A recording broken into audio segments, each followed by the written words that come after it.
everyone, and thank you for coming. Tonight, our speaker is Professor Sir Tim Hunt. He has had a remarkable career, which led to the understanding of one of the greatest mysteries of our time, cell division.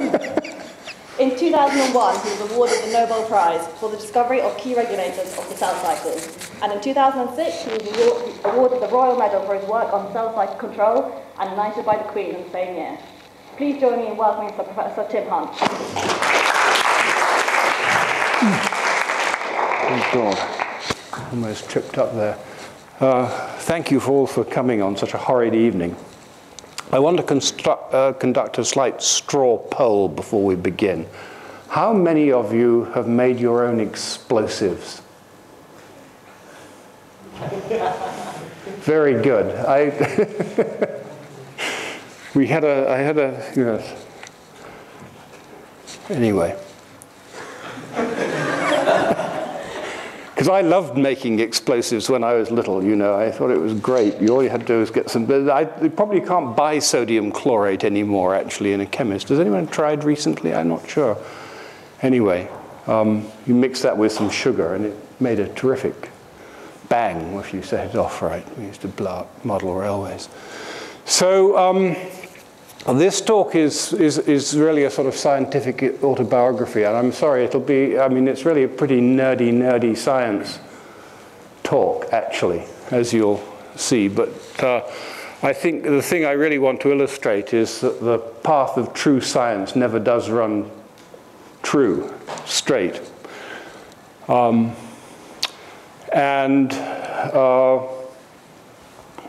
The idea is to get one of these things. I always wanted to win a Nobel Prize when I was your age, because, and why wouldn't you actually? Because, you know, why wouldn't you if you're a scientist? If you're not a scientist, of course, it doesn't matter. You could be a politician and win a Peace Prize, I guess, or you could be a brilliant author. But that's much chancier, I guess, than being a scientist. I mean, your chances, if you're a scientist, are a lot higher.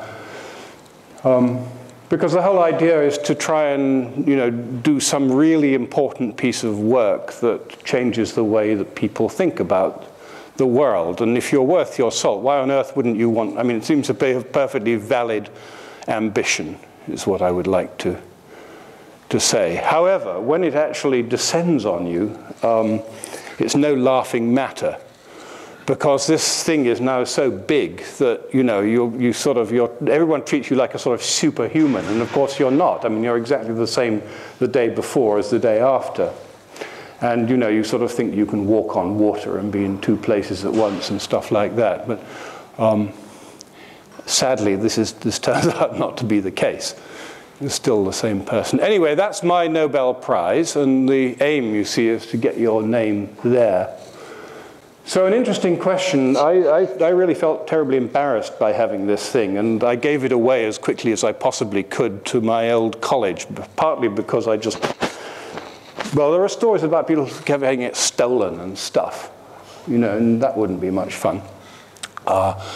And I knew that Clare College, Cambridge, which was where I was working when I did the work that the prize was given for, had a very, you know, it had an annual show of college silver, and if you were a fellow of the college, you were supposed to give a nice piece of silver. So what better than to give a nice piece of gold? But before I did that, my wife said, well, that's a good idea, but you better find out what it's worth. Because, you know, so it turned out this is 200 grams of pure gold. So we found out what it was worth. It was worth 25,000 Swedish crowns at the time. And that was worth about 1,500 quid or something like that. So you might say, gosh, how could he possibly give away £1,500? Well, the answer was that they were just about to give me a check for 215,000. So it was really a rather trivial sum in the grand scheme of things. But the interesting thing, I looked up recently what it's worth now, and it would have been absolutely brilliant investment because the price of gold went shooting up in 2008. So when I last looked, it's probably come back down again now. It was worth sort of £7,500, and I might have had second thoughts about giving it away under those circumstances. In fact, if I'd invested the whole prize in gold, I would now be rich beyond the dreams of avarice, which I'm not. So, too bad. But, you know, currency and gold speculation is probably not a good thing to get involved with, especially if you don't know what you're doing. Anyway, so I grew up in Oxford, and my dad had an office in that tower there in the old Bodleian. He was an expert on, he was the keeper of Western manuscripts in this ancient university. Very convenient place to be, because not very far away was, somewhere about here, was Exeter College, where my brothers sang in the choir. And in between going to school and singing in the choir, there was a bit of a hiatus. So they used to go and sit in Dad's office. And as you know, the Bodleian Library is a copyright library. So they had a complete set of back numbers of the Dandy and the Beano. So my brothers would go and sit happily reading comics while they waited for the choir practice to begin. And every Christmas Day, we used to have to go onto this roof here on the new Bodleian, because the caretaker of the Bodleian got Christmas Day off, and we had to do the rounds to make sure there weren't any fires and that the humidity indicators were within range and stuff. And that was pretty thrilling, because I don't know if you've ever seen this, but there's an amazing system of trolleys and tunnels that goes under the Broad, connecting the old Bodleian with the new Bodleian. And if you got in one of these trays, it had wheels on it, and it was sort of like the Cresta run. You could sort of go down this tunnel, high speed on the trolleys. It was good fun. So I sort of grew up knowing Oxford from the inside. And actually, this was my really greatest this is me here at the age of about 7 or so, one of the fairies in A Midsummer Night's Dream. His dad wrote the first biography of Hitler. That's Nicky Bullock. And I'm not quite sure what Cussy DeWitt did, but, and I've often wondered whether this girl went on to have a fabulous career on the stage or not. It's not, I mean, I haven't been able to find out who she was, but it was good fun and terribly useful, actually. I mean, sort of in some ways, you know, what do you remember about school? I remember much more about the plays I was in than most of the lessons, and I think it was pretty good training for public performances like this. So I was lucky. I was also terribly lucky in my teachers. This is Gert Sommerhoff at the end of his life. And he was a wonderful science teacher. We only had one science lesson. Most of, I mean, in my memory, he was a teacher of the Dragon School. Most of the time was spent learning Latin and Greek, at which I got progressively worse and worse and worse as time went on. It was absolutely ghastly. I couldn't bear it. So this one science lesson a week was fabulous. So this is sort of gives you an idea of what science was like in those days. And you know, reflecting on this, it's really sort of very interesting, because, you know, compare and contrast the telephone of those days to the telephone of today. You could take that thing apart and see how it worked. You had a carbon microphone and a little electric, you know, earpiece, and you could actually make one yourself. I mean, it was sort of obvious how it worked. It's very far from obvious how this works, I think. Moreover, wires connected it to the rest of the world, whereas there are no wires here at all. And I don't understand that.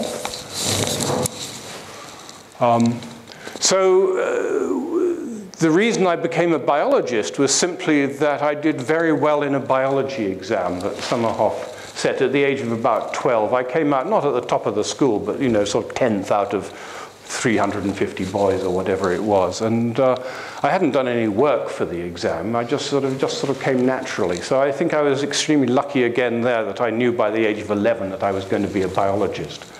Because I knew a lot of people who didn't know, who were much more talented than I was, but they were so talented they didn't really know what to do. And I think sort of that was good. I also lucky growing up in Oxford, because of course I had to go to Cambridge to become a scientist. And that's important, because naturally I think Cambridge is much better for science than Oxford. And the reason for that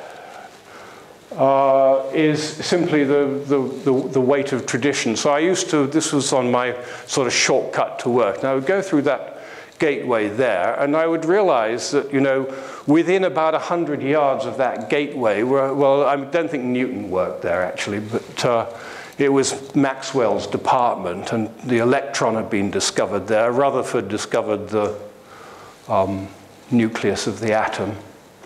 the proton, the neutron, the atom was first split there. And then sort of coming out of the physics department, Crick was a physicist and Watson joined him because he wanted to work on the structure of DNA and then the proteins. So, I mean, you know, when you look at that, this is a pretty proud record of achievement in 20th century science. I'm not sure they're so good nowadays, but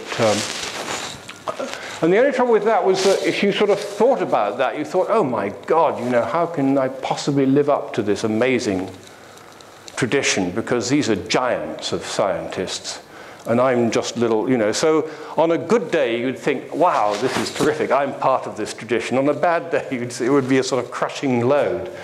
And I'm not sure sort of how it came out in the end. Anyway, because of the time, and actually because of things I'd learned in Oxford, I used to go to things called extramural lectures, which took place on Tuesdays in this term, somewhere around just off Little Clarendon Street. The thing that really caught my attention was biochemistry. And this is the first professor of biochemistry anywhere in the world. He's a great hero of mine. Gowland Hopkins. And the reason he's a great hero of mine is that he kept his door open to all comers. He was extremely welcoming to anybody who wanted to work seriously on biochemistry. And he encouraged people to work on a really wide variety, an amazingly wide variety of things. So these are people, remember this is 1930 something, and they're already trying to sort of find out, you know, really about proteins, how muscle worked, what the biochemical basis of development was, and so on and so forth. I mean, you might say that his department lacked focus. That would be the accusation today. But actually, it was a really exciting place to be, and most of them were sort of very committed communists. So it was I mean, of course, by the time I got there, Hopkins was long dead, and his successors were not of the same caliber, and times had changed. But nevertheless, again, that sort of tradition lived on, and we were left very much to follow our own devices. In fact, when I joined the lab, I went to my supervisor, a very nice man called Asher Corner, who alas died extremely young from some sort of malformation of blood vessels in his brain. And I said, you know, what should I work on? And he said, well, why don't you go to the library and find yourself a problem? Which I don't think people would, on the whole, I think this would be regarded as rather irresponsible behavior on the part of a Ph.D. supervisor today. Anyway, so I did, and I found a great problem to work on. It was such a great problem, in fact, that it hasn't been solved, as far as I know, to this day. So luckily for me, it involved killing rats, and I really hated killing rats.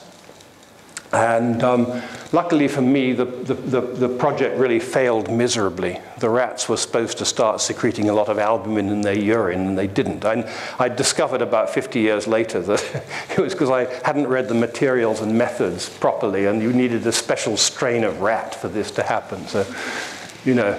So instead, I went to my first scientific meeting, and it was just down the road in the chemistry department, sort of a quarter of a mile away.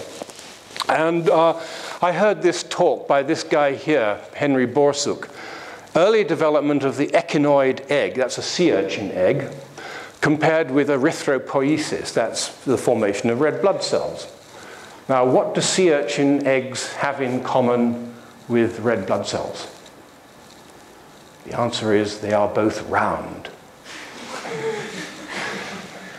But he'd worked on both of them, so, you know, and I think this actually sort of implanted a little seed in my mind, although I'd quite forgotten about it. But more importantly, he'd discovered something about the symposium was about the synthesis of haemoglobin. And Borsuk had discovered something very interesting about it. As you know, haemoglobin has 3 components, 2 protein chains, which are called alpha and beta, specified by 2 different genes. And heme, which is a prosthetic group, a tetrapyral ring with an iron atom in the middle. And of course, if you starve cells of iron, they can't make heme. And it turned out what he discovered was that if you can't make heme, you don't make the globin. There's a control mechanism that coordinates the synthesis of these components. And this guy here, Vernon Ingram, who was the man who discovered the molecular basis of sickle cell haemoglobin in the late 50s, I guess, gave a talk asking the question of how this control worked. And I'm now going to give a demonstration of how Ingram thought it worked. So imagine this bench. This is a piece of globin messenger RNA, and I'm a ribosome, and I'm about to make some globin, right? And if there's lots of iron there, then I just sort of spinning out. You have to imagine the protein sort of spinning out behind me. And what Vernon said was that the heme ought to come in about here, right? 2/3 of the way down or so. And what Vernon said was that the ribosomes, in the absence of heme, what would happen is they'd get onto the messenger RNA, go down to the place where the heme should come in, and if there wasn't any heme there, they would stop and wait for it to arrive. And he presented data that supported that idea. Okay?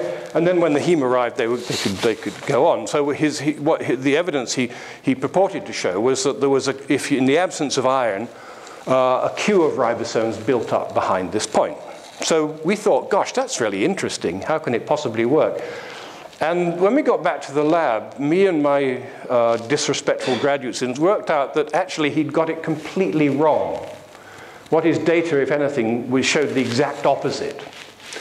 So I still to this day can't remember how it happened. We said, well, why don't we just check it out? So it turned out this was an absolutely brilliant project to study. So me and my friends, it worked out extremely well. So this is a guy called Lou Reichert, with whom I shared a bench on the first year. And actually, Lou was studying the heme problem himself directly. So we were extremely interested. Lou, by the way, is a very good mountaineer. And he's pointing to a little thing in his house there, which is a rock that he collected himself without oxygen from the top of Mount Everest. He's that kind of a mountaineer. Really cool. If you found yourself on a desert island or in some tricky spot, Lou would be the man you'd want to be with, and you'd probably get out alive. Although he once climbed K2, and all his companions were killed by an avalanche, and he was the sole survivor. And he went back and climbed it with some other people, just to get his revenge on the mountain. Anyway, here's haemoglobin with its, I don't know which, I'm ashamed to say I don't know which are the alpha chains and which are the beta chains. Perhaps some of you can tell. But there's the heme sort of nestling in there. And after a year, Tony Hunter, that's how he looked when he was a graduate student. That's more or less how he looks now. Joined me. And we somehow, you know, Tony and I joined forces really to study this. And what we found was that normally ribosomes, we could tell that ribosomes were randomly spaced on the messenger RNA. We improved Vernon Ingram's method a little bit. And if you starved them from heme, there was no queue. And we also showed that if you artificially, we could form queues by various tricks. And if you did form a queue, you could detect a queue. So we were pretty confident that that wasn't how, you know, the whole idea was completely wrong anyway. But it was an interesting problem. And along the way, I went to my second scientific meeting, and that was held in Thessaloniki in Greece. And I sort of got there cross country and ran into this guy here. And it was largely as a result of being rebuffed from the conference lunch, which you can imagine was quite a grand affair in being in Greece. And I went to a taverna by myself and drank rather more Retsina than perhaps was wise. And when I came out, I just happened to run into Irving, and he said, "Oh, Tim, what are you going to do when you've done your finished your PhD?" So I said, "You know, can't I come and work in your lab this summer before I finish my PhD?" And he said, "I don't see why not." So I was one of the only graduate students ever to take a sabbatical, and I spent 4 very happy months in New York. It was an incredibly hot summer, so the coolest place to be in more ways than one was the lab, because it was air conditioned, whereas the dorm wasn't. And that's the subway station where you had to go and take the subway to. And here's the problem. By this time, you know, sort of skipping a bit, it turned out that you could actually make a very beautiful cell-free system from these cells, which I showed you. There they are. These are rabbit reticulocytes, immature red blood cells. And they will break open if you simply add water. So it's really easy. You add water and you spin out the rubbish, and the supernatant, if you add heme, goes on synthesizing protein for, what are we here, half an hour. Actually, it goes on longer than that. If you don't add heme, synthesis starts off all right and then curls over and dies. So it turns out this was a really, really good problem, and we had the system in which to study it. And I think if there's one lesson I've learned as a scientist, it's, you know, find a good problem that you are interested in, really interested in, that other people are really interested in, that is quite tricky to solve, but is nevertheless soluble, preferably by you rather than your competitors.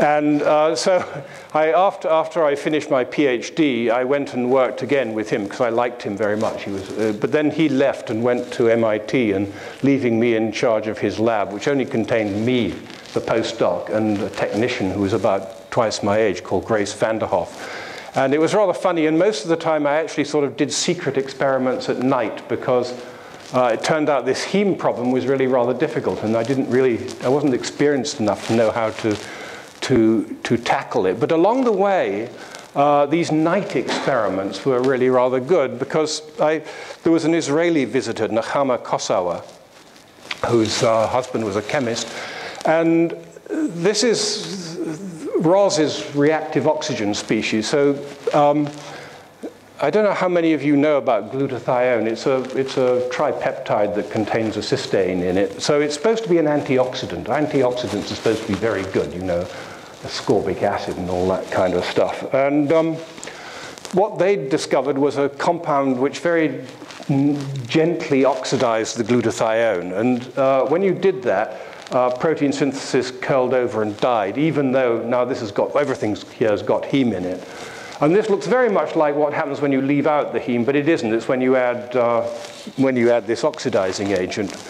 And we thought, naively as it turned out, that it was because you'd removed the reducing power, the protective power of the glutathione. And one day I was sort of thinking about this.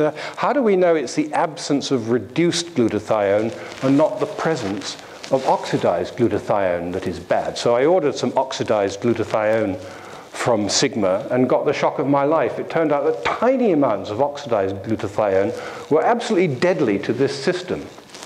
And actually, this is what this shows, that you add oxidized glutathione, protein synthesis shuts off. So that's very curious. And that was a sort of real discovery, and it was a sort of counterintuitive discovery. And it came back I spent a lot of time later on studying this and finding out what it really meant. And we never quite got to the bottom of it, but it's pretty interesting, I think, and important. And then the really, really interesting thing was the secret collaboration with Ellie. So by this time, again, you might say focus was a bit of a problem here. I decided I was going to map the genes in poliovirus, which hadn't been done. So, and the methods I could use, you know, would have been very good for that. So I got some poliovirus RNA from Ellie and added, and absolutely nothing happened, which is actually the right result, because you need translation factors from human cells, and rabbit reticulocytes lack those factors, so it doesn't get translated, rabbit reticulocyte. So I reasoned this might be the case, and I thought, well, you know, obviously we're missing translation factors, so we better get some poliovirus infected cytoplasm. So I went back to Ellie and said, have you got any, could you make me some poliovirus infected cytoplasm? She said, sure, no problem, I do this every day. Here you are. So I added this thing in, this stuff in, and it again, protein synthesis shut off exactly as though there'd been no heme there, or I'd added oxidized glutathione. So that was very peculiar. What the hell was this stuff? Now, this was exactly the moment that Nixon was bombing the hell out of Cambodia. And it actually felt almost immoral to be doing scientific experiments. Well, I mean, you know, I sort of felt a little bit like a German scientist working under the Nazis, you know, because seemed to have so little control over public affairs. And all my friends, of course, were in desperate, dire, and deadly danger of being drafted to Vietnam and stuff. Anyway, it's very interesting times, those. It turned out that the inhibitor, for such it was large and resisted boiling. So that was very peculiar because, you know, enzymes usually die when you boil them, and this stuff didn't die when you boiled it. It was handy that it was large because it meant you could sort of throw enzymes at it and then purify it away from those enzymes. And to cut a long story short, it turned out that tiny, tiny, tiny amounts of double-stranded RNA were incredibly inhibitory. That is to say, you know, one molecule of polio-replicative form RNA could inhibit 10 million ribosomes or something like that. I mean, so at first we thought it must be sort of, you know, the start of the message was double-stranded or something like so. It was a sort of competitive inhibitor. It became clear that it wasn't. So so we now had not one but 3 different conditions, very different, all very different from one another, that all had the same effect. Protein synthesis starts off all right, so it's not like adding sulfuric acid, which would have stopped things dead in their tracks. You know, there's nothing intrinsically wrong, but after a while, protein synthesis curls over and dies. So this was really, really puzzling, and it took a long time to figure it out. I mean, this experiment was probably done in 1969 or 1970, and it wasn't until, I think, 1975 or 76 that we finally got it. And we finally got there largely by a collaboration with this guy here, who is my friend Richard Jackson, with whom I enjoyed a very sort of close relationship scientifically for many happy years in Cambridge, and we were very sort of complementary. And as you know, Jim Watson's advice to a young scientist: always work with people who are cleverer than you are, and it's jolly good advice. So Richard is a lot cleverer than I am, but he did tend to get sort of bogged down in things, whereas I was always sort of wanting to move on, you know. So the combination was excellent. We kept each other, we kept each other moving and honest, if you see what I mean. And then the lab burned down, and this was the best thing that could possibly ever have happened to me. And Richard rang up one Saturday morning and said, "Tim, the lab has burned down. Don't bother to come in because there's nothing left." So naturally, I sort of put on my clothes and zoomed in. And actually, it wasn't quite true because the liquid nitrogen canister where we kept our most precious sample was still venting steam, nitrogen, right? So we knew that these samples were safe. So we managed to find a new Dewar flask and some more liquid nitrogen, even though it was a Saturday morning from calling around our friends. And so that was, within 6 weeks, we were actually up and running again, which was great. And the great thing was, actually, we were rather, at the time, I think it was in 1974, we were really bogged down. And this happens sometimes. You know, we'd done lots of experiments to try and unravel what was going on. And we had lots of, you know, weird results that didn't sort of make any sense. And destroying the whole lot like this, in this dramatic way, somehow sort of cleared the air. And I think that, and the other wonderful thing was, it turned out that the university had a kind of insurance policy, which meant that we just wrote down everything that we'd had in the old lab, most of which was terribly rusty and broken down. And we got it all new, you know, so we had a spanking new lab in a different place, and the different place was right opposite the famous Laboratory of Molecular Biology in Cambridge. Now, you know, I mean, I had a great friend, Steve Martin, who was Sidney Brenner's graduate student. I mean, this was seriously scary stuff. And, you know, the science, I didn't really, you know, we didn't think of ourselves in the same breath. But very kindly, Max Perutz, who was then the chairman of the LMB, took pity on us and said we could use his stores and go and use his tea room. And this was a fantastic education because Francis Crick still hadn't gone to America. So you'd sit down at a table and, you know, Francis would come up and explain nucleosomes and stuff, you know, or, you know, I was great friends with people in John Gurdon's lab. And I got to know Aaron Klug and his graduate student quite well through that connection. And it was it was the most incredible privilege you could possibly, I mean, if you sort of granted one wish, it was to be spend a year in this tea room, because people would just, constantly new people coming through telling interesting things. It was absolutely wonderful.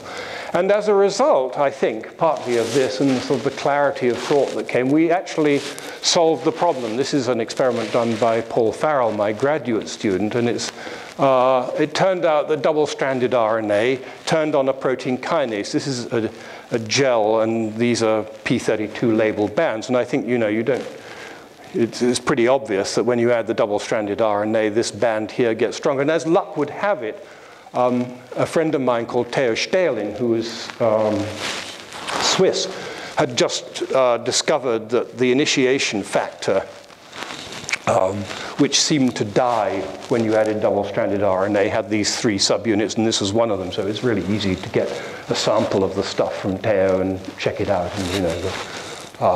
And I went to Theo's, actually, funny stories. I won't go into that. So it turned out that sort of the solution to all these mysteries was that under all these 3 conditions, a protein kinase turned on. And this has always sort of come back to haunt me. So here is the structure of ATP with its 3 phosphates. And here is ADP. And this phosphate here, the one at the end, gets transferred onto protein. And here is a familiar example of a protein which gets a phosphate stuck on somewhere around here. Here it is with its phosphate on. And this form of the enzyme is 100 times more active. Now, I challenge you, if you've got X-ray crystallography eyes, to see that the changes in the structure here are unbelievably subtle.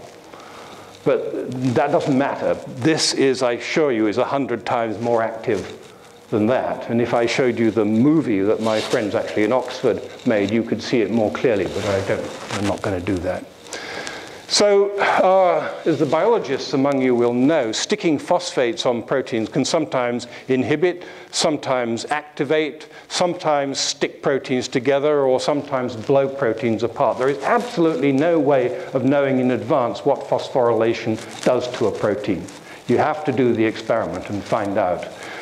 We'd come at this from a different direction. We were studying the physiology of the control of globin synthesis, and it had taken us 10 years or something, but we finally figured out that a protein kinase which turned on was an inhibitor. And so this was a case where actually, a protein got phosphorylated and stopped working properly. So that was cool. And, we published a paper in Cell, and in those days, publishing a paper in Cell got you a lot of notice and brownie points and stuff. And so people thought, whoa, these guys are pretty good. They've solved this problem. And we felt pretty good about ourselves, too. Now, the only trouble with that is that when you've solved a problem, and one you've been working on for some time, you don't have a problem anymore. And that's a serious problem for a scientist. Because it had been a really good problem, and we really did solve it. And we solved it by a sort of combination of luck and guesswork and muddling along and so forth. So the question was what to do next. So this is where I used to be a very keen cyclist. And it was this bicycle that changed my life. Because we organized an EMBO workshop on translational control of protein synthesis. And among the people I invited was a guy called Tom Humphries from Hawaii, who worked on the control of protein synthesis in the sea urchin eggs. You remember the sea urchin eggs way back when? And I wondered what was known about that. I mean, had there been any advance since Borsuk found that the rate of protein synthesis went up when you fertilized the sea urchin eggs? And, we expected it would be regulated by protein phosphorylation. It had to be. So Tom, it turned out, was also a keen cyclist, and he asked me if he could rent a bike somewhere in Cambridge. In those days, amazingly, you couldn't. So I said, oh, don't worry about that. I'll lend you mine, and told him where to go. So I lent him my bicycle, as a result of which we became friends. And he said, he sort of sidled up to me in one coffee break and said, Tim, how would you like to come and teach in the Woods Hole embryology course next summer? And I said, oh, that would be great, because they have sea urchins there, and so we could study sea urchin protein synthesis and its control. And I'd been to Woods Hole once before because Irving, whose picture I showed you, my American boss, had a house there, and I knew it was a pretty nice place. And this is it. I mean, somewhere here I should be able to point out. Yeah, it's really in the background here. So the lab where we worked was actually here. No, I'm wrong. That's Swope. This is the brick dorm. So the place where we worked was somewhere in there. Most of it is actually Hui, an MIT-associated lab where they make these amazing sort of submersible little submarines that spy on the world. And, you know, they go out and they spy and bring back, and they're interrogated by PCs. And it's all very high tech. And, you know, when they found the Titanic, it wasn't really the Titanic they were looking for, but some lost hydrogen bomb or something that had fallen off a plane by accident. But the cover story was they were looking for the Titanic, which they did in fact find. You know, so that was also very good. Anyway, they're all sort of big brothers. We were a bit amateurish, and here we are actually. That first summer I went, and there I am sitting in the second row, and Howie, who now works, he's a sort of punk who works in Finland now, but he was a nice Jewish boy in those days, and just had a car crash in Greece and been imprisoned a bit, so he arrived rather shaky. And Stanley Cohen, who won the Nobel Prize in, I think, the early 90s for his studies of the EGF and EGF receptor, was one of my fellow instructors, and we got on very well and used to go for bike rides and played tennis together, and that was good fun. But scientifically it was completely useless because they didn't have any of the things. They had no liquid nitrogen and no -80 freezers, and you had to build your own acrylamide gel apparatuses, which I didn't expect. Because actually what this class was all about was taking eggs of every conceivable phylum that lived within range of Woods Hole and fertilizing it with the sperm of every, and then watching them for 2 or 3 days to see how they developed, and then moving on to the next phylum. So it was a bit primitive, but I did learn an awful lot about fertilization from David Epple, who was one of the other instructors. And I found the next summer I wasn't invited back and didn't go. But in '79 I went back again, and by that time I was really missing it because it was just it's like a sort of scientist holiday camp actually. And it was very much a work hard, play hard. We spent a lot of time dancing and eating pizza late at night actually, and it was good. And so I learned about sea urchin eggs. And if this movie, yes, it is. And this is terrifically speeded up, of course. And they were very beautiful. And I really liked them. But it was very hard to make any progress with the problem of how protein synthesis was switched on. It looked like this. It was easy to confirm Borsuk's finding. Here's my version of that experiment. Eggs synthesize proteins at a very low rate. You add sperm at time 0, and there's a lag of about 5 to 10 minutes, and then suddenly protein synthesis takes off like a bat out of hell. So naturally, I added P32 to this, and lo and behold, I was rewarded by the discovery that a band got strongly phosphorylated almost exactly the moment that protein synthesis took off. So what would you conclude? That there was a causal relationship between those two? You would be wrong. There isn't. And we gradually convinced ourselves that such was the case. And you'd be even more convinced if I told you that this was in fact ribosomal protein S6, which is a very famous ribosomal protein that gets phosphorylated often when you stimulate cells. Still nobody knows why, actually. And it was sort of rather satisfying in a way to prove that this had nothing to do directly. It wasn't the cause of the increase in the rate of protein synthesis. And I won't go into how we did that. But it sort of left us rather bereft. And actually, this is the kind of thing that happened. Because you could only, the trouble with working on sea urchin eggs in Woods Hole is that you only have about 4 weeks to do experiments.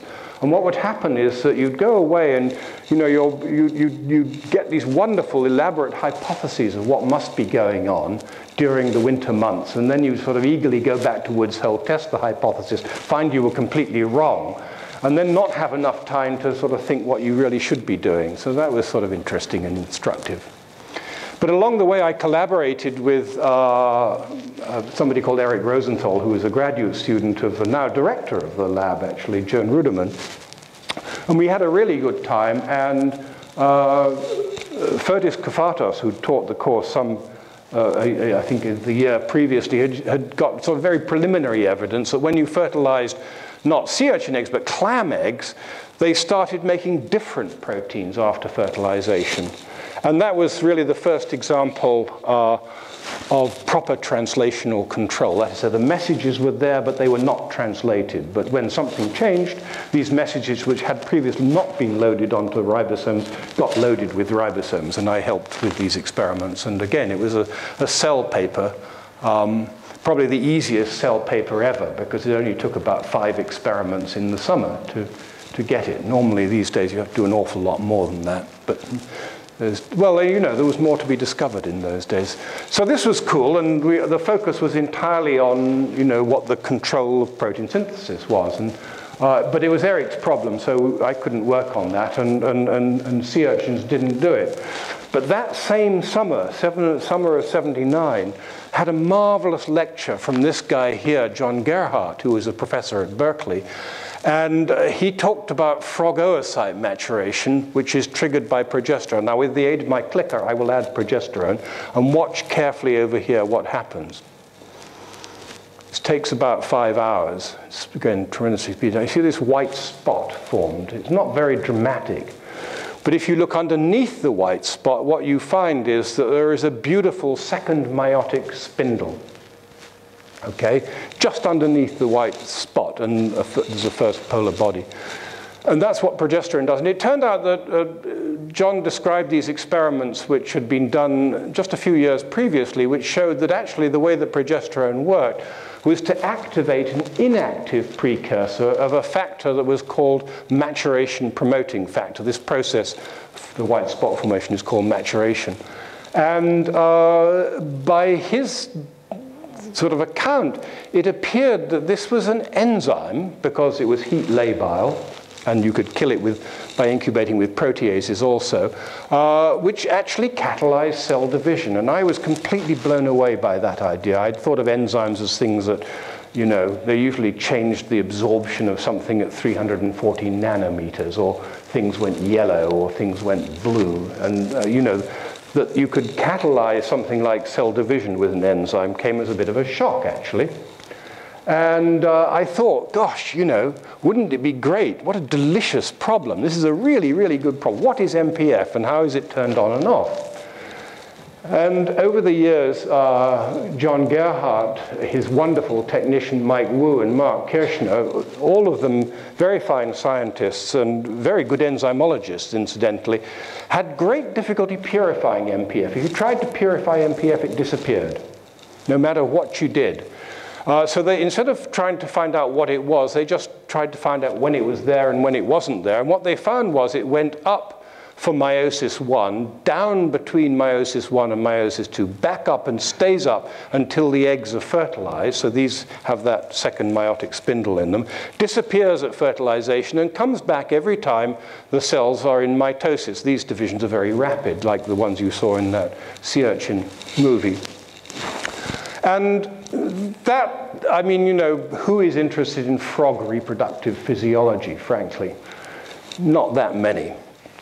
But it turned out that a group working in starfish, which evolutionarily are quite a ways away from frogs, found that starfish did exactly the same. It was another model system for oocyte maturation.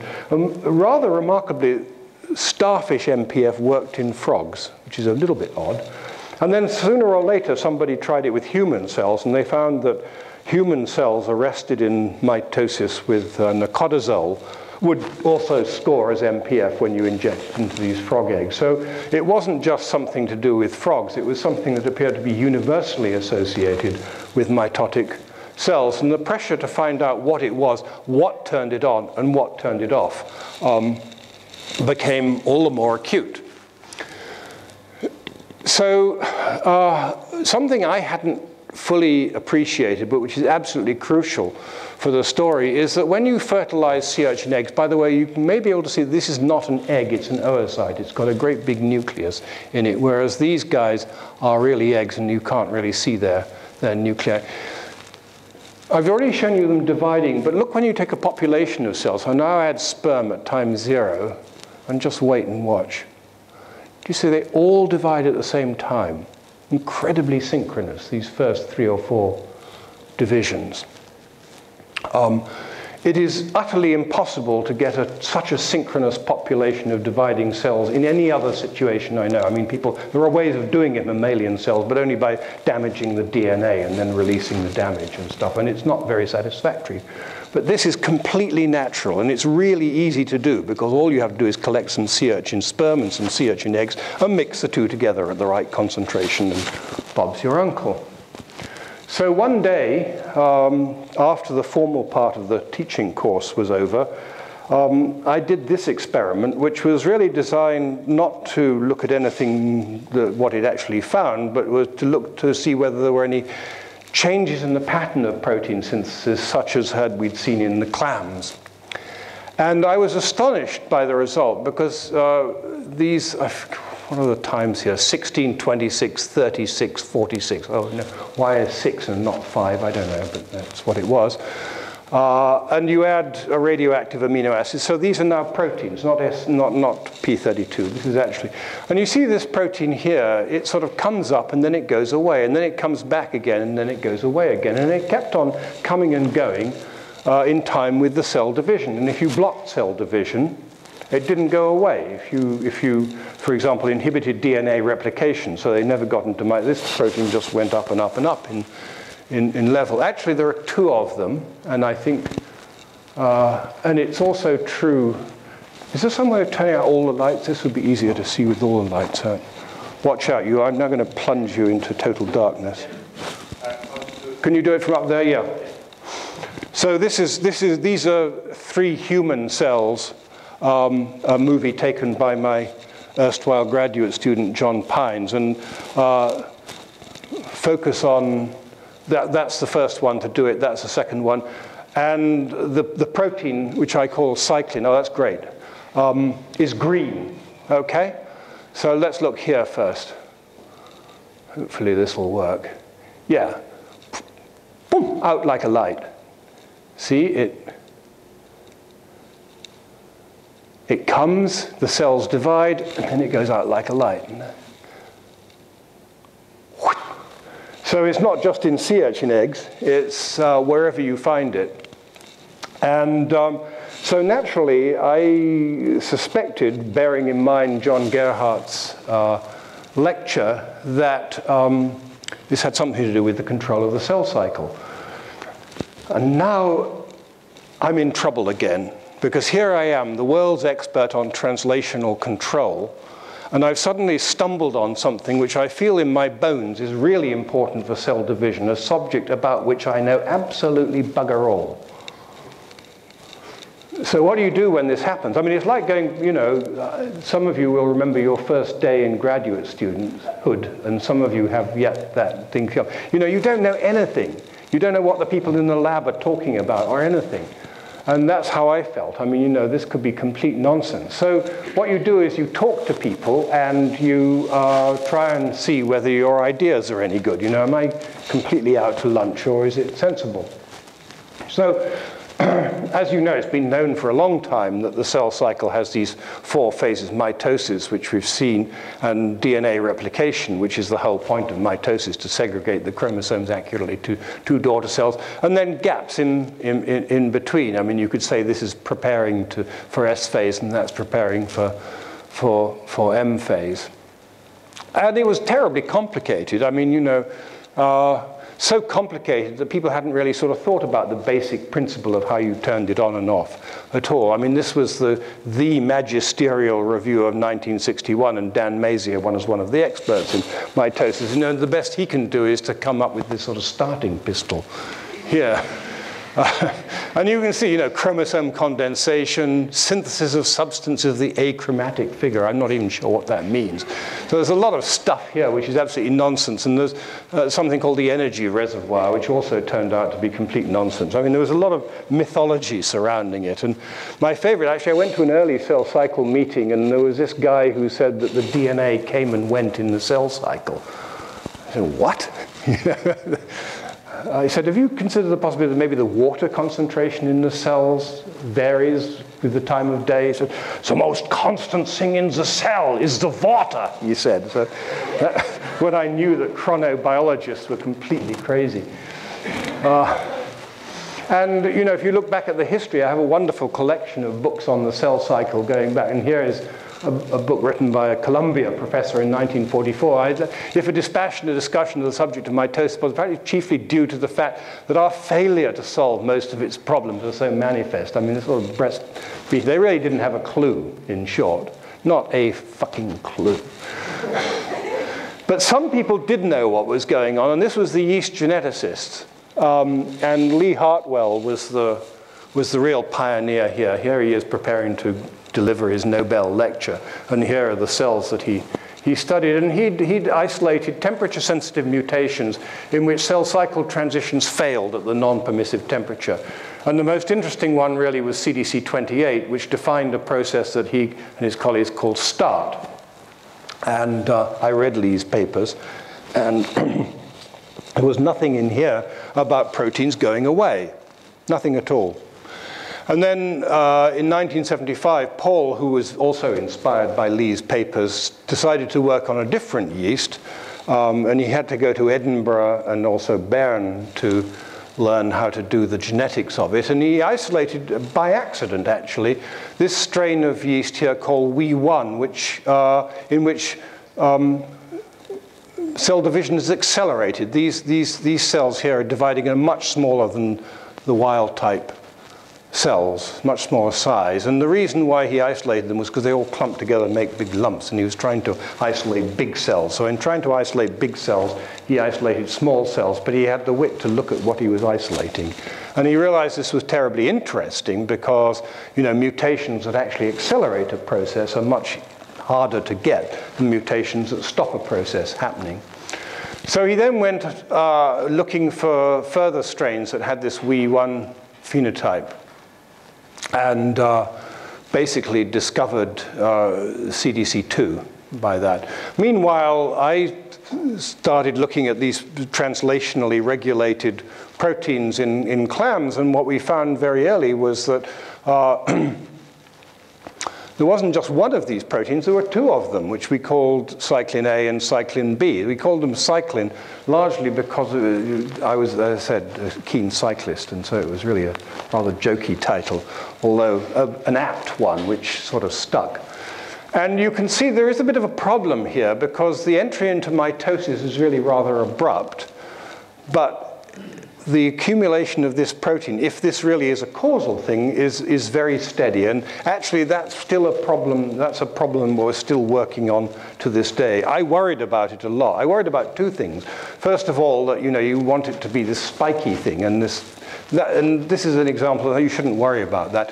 The other worry I had was that how could you possibly make enough of this, if this was really true, this was triggering entry into mitosis, could you really make enough protein in these 30 minutes or so to catalyze that? So I sort of did back of the envelope calculations and decided this probably was about the same concentration of glucose 6-phosphate dehydrogenase, to give the biochemists among you a sort of flavor of the kind of concentration it would be. So, I mean, it is a reasonable enzyme concentration, but it's not very high, actually. And, here we are in 1985, that's 3 years after discovering it, and trying to sort of work out on paper how it might work. And, then the answer was that it didn't really help any. And fortunately, I had two absolutely wonderful graduate students. And one of the other lessons, I think, of a long scientific life is I've already mentioned one collaborator, Richard Jackson. But this is another example of having two absolutely wonderful collaborators. And these are both both still friends of mine, and we had absolutely wonderful time cloning and sequencing cyclin and finding out that it was present in frogs and things like that. And because everyone thought that this disappearing protein was kind of interesting, but clearly it would be naive to suppose it had anything to do with the control of the cell cycle. It was probably a consequence rather than a cause. Nobody bothered to work on it in the intervening. So this is a fabulous place to be, because you really don't want competition when you're working on things like this, because if you start looking over your shoulder, it slows you down something terrible. So John, Jeremy, and I had this sort of lovely time just doing things as properly as we possibly could. And I mean, the great breakthrough was when we found, hey, we were able to, I won't go into how we managed to clone cyclin, it was quite tricky actually. But when Jeremy isolated it from frogs, because once you know it's in, I mean, sea urchins are a long way from humans, although they are on the evolutionary line. Clams are pretty far out, so it's probably universal, but it was very reassuring when we found that frogs had exactly homologous molecules, because then we knew it would be in humans. And I sent John off to California to do his postdoc with my old friend Tony Hunter, the one with the beard, to go looking for human cyclins. And it took him, whereas it had taken him sort of 3 years to clone one sea urchin cyclin, he cloned human cyclins A and B in very short order once he got to California and showed it. And then I have another friend. He's actually American, but of American parents, but he grew up near Cambridge. And Andrew did an absolutely fabulous thing. So Andrew said that when you've cloned cyclin messenger RNA, would you send it to me? Because he was interested to it. So I persuaded John Pines that this was a good idea, that Andrew was a friend and not a competitor. And that anyway, it's better to collaborate rather than not. So Andrew did this really wonderful experiment. So it turned out this had been sort of worked out by the same people, really, as had originally described MPF. And Fred Loca worked with Yoshio Mazui in Canada, and then worked with a friend of mine called Jim Mahler in Denver.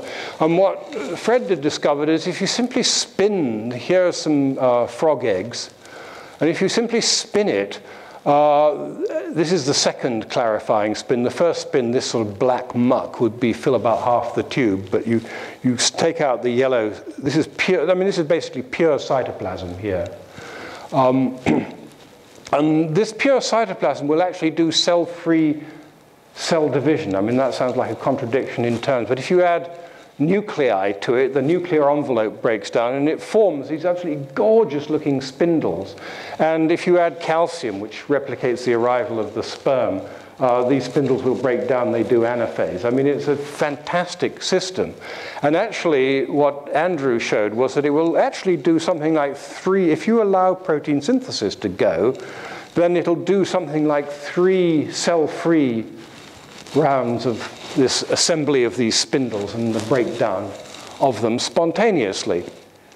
So what he did was he showed that this required new protein synthesis. So the question was what new protein needed to be made, and the suspicion was that it was just cyclin. What he did was to destroy all the messenger RNA, which he knew how to do because that's what we've been teaching in Woods Hole all these years. And add back pure cyclin B messenger RNA, and lo and behold, it works. If you don't add anything, they never enter mitosis.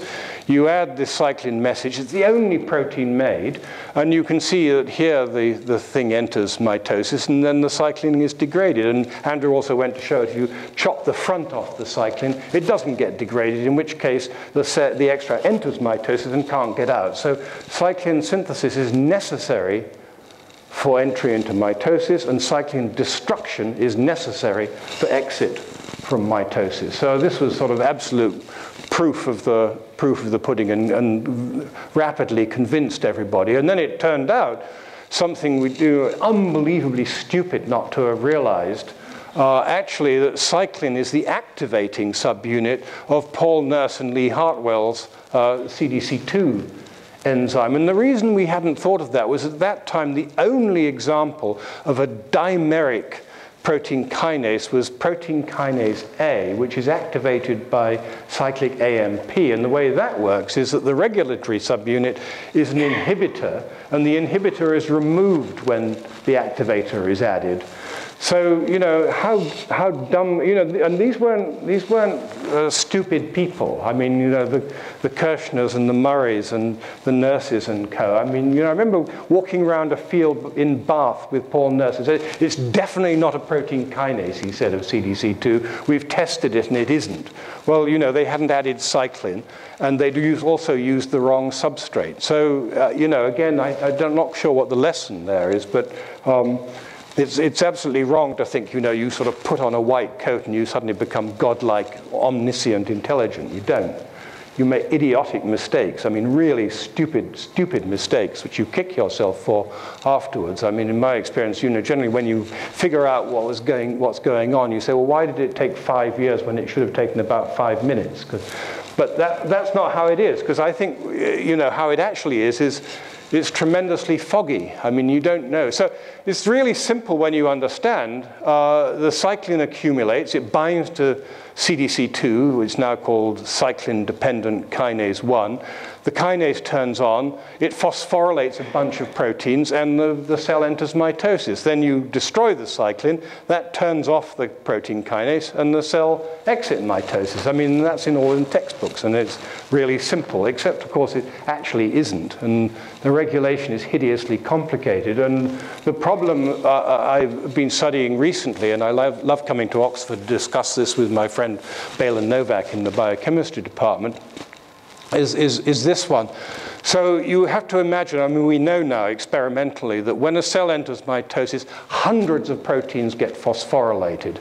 That's all very well. It doesn't really tell you, however, how that, you know, how does the nuclear envelope break down and how do all those things happen? Why does it take, you know, at least half an hour to an hour for mitosis to unfold? It isn't something that happens all at once. You know, chromosomes have to assemble on the spindle has to form and chromosomes have to bind up. Once they're lined up, then something happens and they come apart, and then you have to wait about 5 or 10 minutes before the cell actually divides into two, because otherwise, if the chromosomes haven't moved far enough apart, they get trapped in the cleavage furrow, and so on and so forth. So, I mean, these are all quite interesting, in fact, very interesting questions.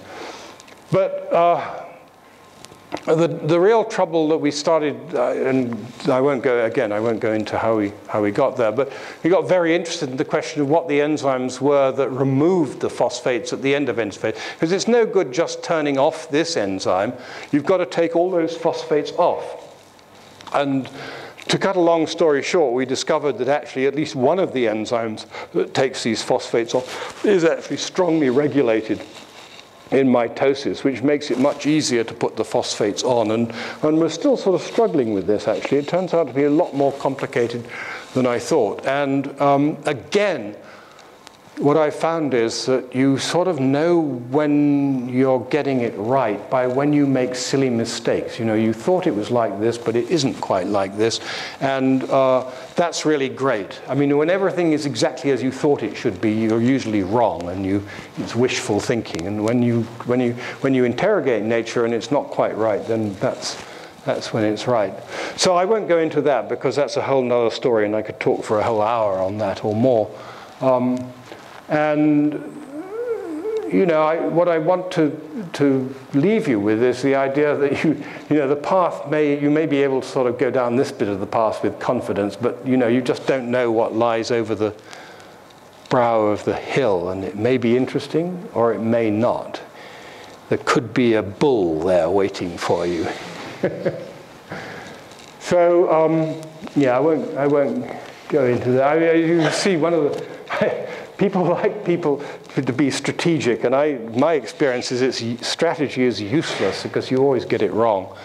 I don't think networks, I mean, I hope I've given you enough ideas that actually networking, natural networking is great when you find people who are interested in the same thing. Top-down initiatives are terrible. I mean, you know, so in other words, when the fund giver says, you know, we don't know enough about the brain, you've got to work on the brain, that's all very well, but what happens if you don't have the first foggiest clue about what you should do about studying the brain, you know? sort of doesn't work like that. I'm a great believer in small bottom-up science because that's been my experience. Now, some of you may believe in, you know, computers and systems biology and stuff like that, but I don't. But I think the most important thing is just go for it, okay? So that's my advice to young scientists. Thank you.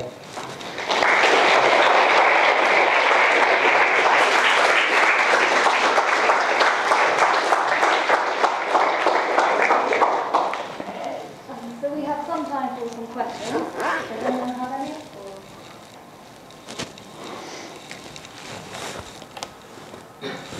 If not, then we have some questions at the back. Is that a question up there? There's a question up there. I'll ask a question.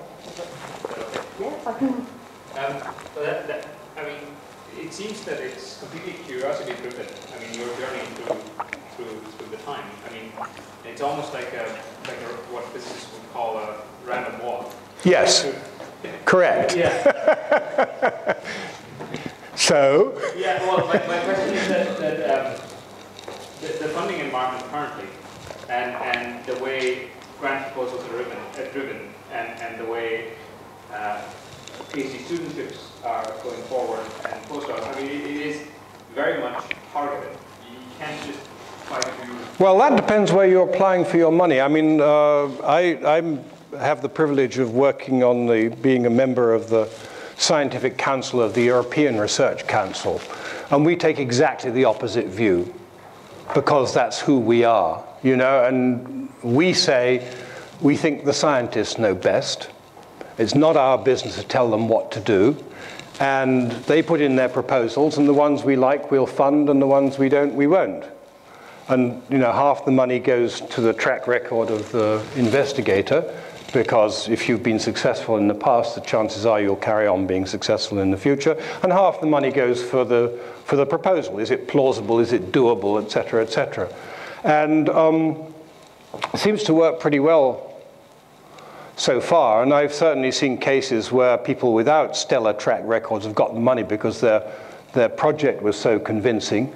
And also cases where people rich and famous people you've heard of. Actually, one of the big embarrassments is that John Gurdon applied for one of these grants and didn't get it. We would much rather he had got it, because he then went on to win the Nobel Prize. And but I talked to him, you know, and he said, well, actually, it was quite right, because I really hadn't done enough preliminary experiments, and it was a bit of a wild idea, you know.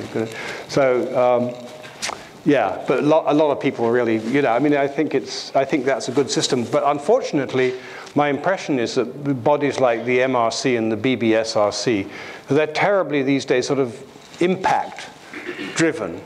You know, and I think that's a really bad idea. I mean, you're asking for fraudulent science, basically. I mean, especially the impact statement ahead of time. You know, you actually have to say what you're going to find out before you know what there is to find out. And to me, that is absolutely ridiculous. I mean, it shouldn't... I don't know what these people are thinking. It's you know, it's when they get near to politicians and government, they get sort of seduced by this sort of view that you can tell people what to do and they can do it, and they can't. You know, I mean, in general, scientists know best what's actually possible. I mean, it's not to say that there aren't cases where sometimes, you know, people lack the imagination to see what really is possible, and there are some really crazies who are right, you know, as it turns out. And, you never believed it. But. So I think, you know, bottom up is best, and that's where I'm coming from. That's where I nail. But I mean, if on the other hand you want to develop a hydrogen bomb, it's another matter, right? Because there you have to sort of marshal enormous resources, and you already know the basic science. Well, actually, in the case, the hydrogen bomb is a bad example. The atom bomb is a better one, because there it was quite clear to those in the know just before the Second World War started that it would be possible to have an explosion, although nobody knew how much uranium you needed to make it explode. And you know, the Germans got the calculation wrong by a factor of 4 or something like that, and so they thought it would have to be much more uranium than you actually needed. And somehow the Americans got the better scientists who worked it out correctly, and that it was within range. And then there are these amazing people who were able to purify enough of the fissile form of uranium, which I mean, it's a wonderful story. Well, it is I say wonderful story. I mean, it's a terrible story, actually. But that, I mean, that's a perfect example of a sort of top-down thing. But it's a top-down thing after the original discovery has been made, I guess. But there are lots of, I mean, you know, or putting a man on the moon, you know, that's another example where it's clearly feasible. It's just it sort of becomes a difficult engineering problem rather than something you don't know whether it's actually possible or not. I mean, you can presumably, if you're an astrophysicist, easily do, I mean, I'm not a physicist at all, but you can easily do the back of the envelope calculations to work out whether you can put enough fuel on a rocket to get it to escape velocity, right? I mean, that's probably not a terribly complicated calculation, actually. But most of the things we know, I mean, you know, like the brain is a very good example. I mean, you know, yes, it would be wonderful to understand consciousness, but we don't. And it's not clear what approaches are going to, you know, I'm all for, if people come with good brain projects, I would fund them. But I would not tell people what to work on.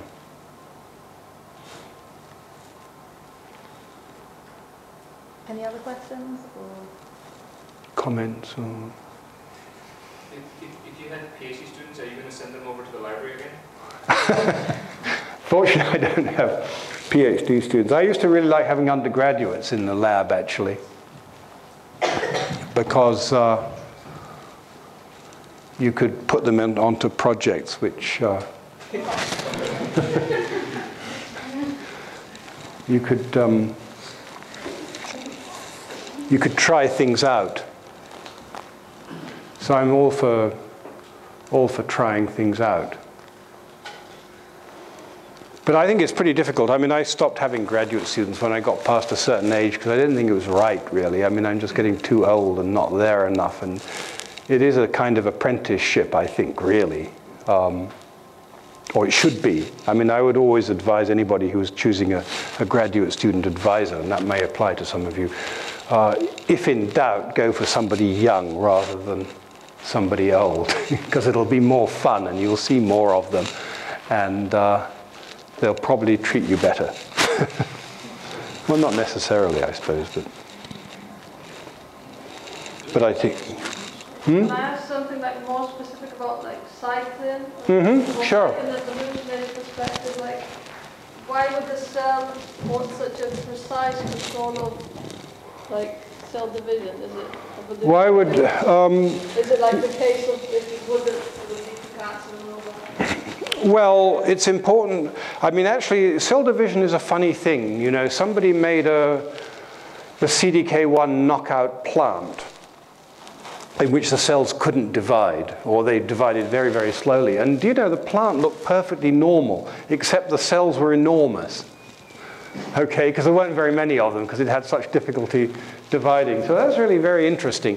So actually, what cell division is all about is keeping the ratio of the nucleus to the cytoplasm roughly constant. Now, of course, there are exceptions to that, like neurons have enormously long processes, so and the nucleus is somewhere, could be feet away from where the tip of the, you know, that cell that runs from somewhere here down to my big toe is a very big cell, or an ostrich egg, you know, and these are whacking great big cells. So that sometimes doesn't work. But normally, you know, most cells have a sort of modal size, so they get to twice the size and then they divide to keep that ratio roughly about the same, because a genome's worth of DNA can only control so much cytoplasm, which it does by making proteins in the cell. So I think that's sort of what my rather humble view of what cell division is all about. So a much more important thing, actually, in view of, you know, when you think about something like cancer, is not the cell division so much,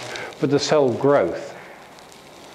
Because actually, it's when, I mean, one of the interesting things about us, or indeed, I mean, it's not true of trees, It's true of us. We grow to a certain size at a certain age, and then we stop. And for me, one of the biggest biological problems is, why does your nose stop growing exactly? And if you were to do the experiment of finding out, what the turnover of components in your nose was, you'd find that you had a totally new, there's not a single molecule in your nose now which was there 7 years ago or something like that, right? So and yet it doesn't grow, it doesn't shrink, it just stays the same. And that's true, of course, lots of parts of you.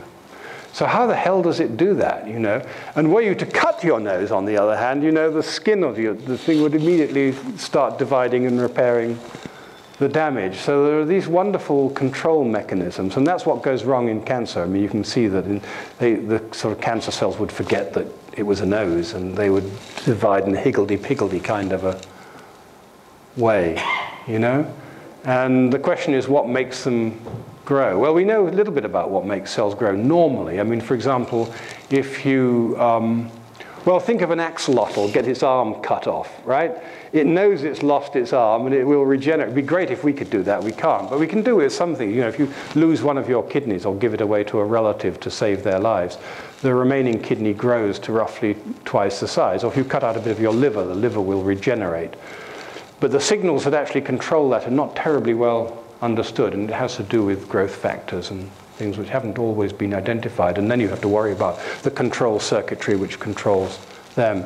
And somehow in cancer cells, they've lost all those controls, so they don't divide terribly rapidly, but they grow and divide when the normal cells wouldn't, and they grow and divide in a chaotic kind of a way. And I think, the one thing we don't understand very well is the control of, we understand the cell cycle very well.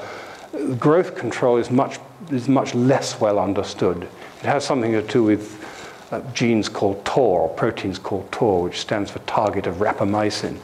And they're sort of regulated by amino acids and sort of thing, but it's very hard to understand. I mean, I'm not an expert on that field, and it's hideously complicated. And so, I mean, there are some really, really important fundamental problems in biology which we really have very little idea about, actually, which I think are jolly good things to study. In fact, I spent quite a bit of my life trying to study them for about sort of 4 or 5 years, without any success, I may say. I mean, we just didn't get anywhere, and probably wouldn't have, even if we'd gone on working. But I thought it was worth trying. And we do understand an awful lot about the cell cycle and what really regulates it, because it turns out to be very complicated, and there are all kinds of feedback controls. If the chromosomes aren't properly lined up, then you don't do the metaphase-anaphase transition, and that's called the mitotic spindle checkpoint. And then there's a DNA synthesis checkpoint and various other feedback controls, which means you stop the cycle. If something hasn't been completed right, you stop everything until you've repaired the damage and you can go on. So these sort of systems are very well understood. And if you look at now at a textbook, if you look at David Morgan's textbook which is called The Cell Cycle, or The Control of the Cell Cycle, it's quite a big fat book, and it's very detailed. An awful lot is known. So whereas I sort of like it when it's sort of pretty simple and there's not much to know. Nowadays, it would be much harder to find out what is known and what is not known. Some of it's rather hard to understand. And a lot of it, people tell stories which make it sound like they really understand it. But when you really think about it carefully, you realize they don't. We were talking about, meiosis. We were talking about meiosis today with Bela and Wolfgang.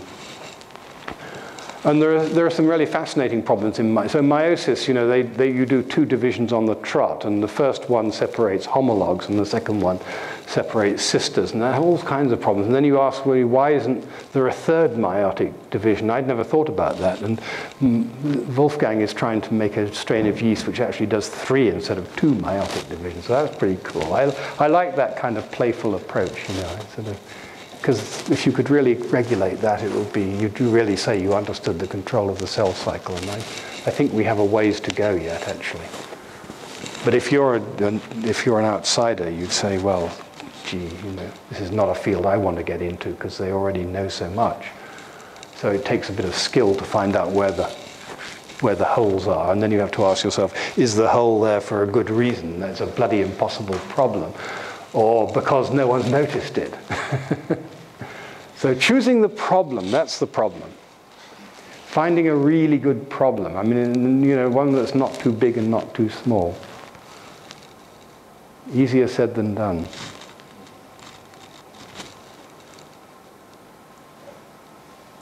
Any other questions? It's getting late. So we do have some refreshments at the back, so please do stick around. Once again, thank you so much for coming. It's nice. Not at all.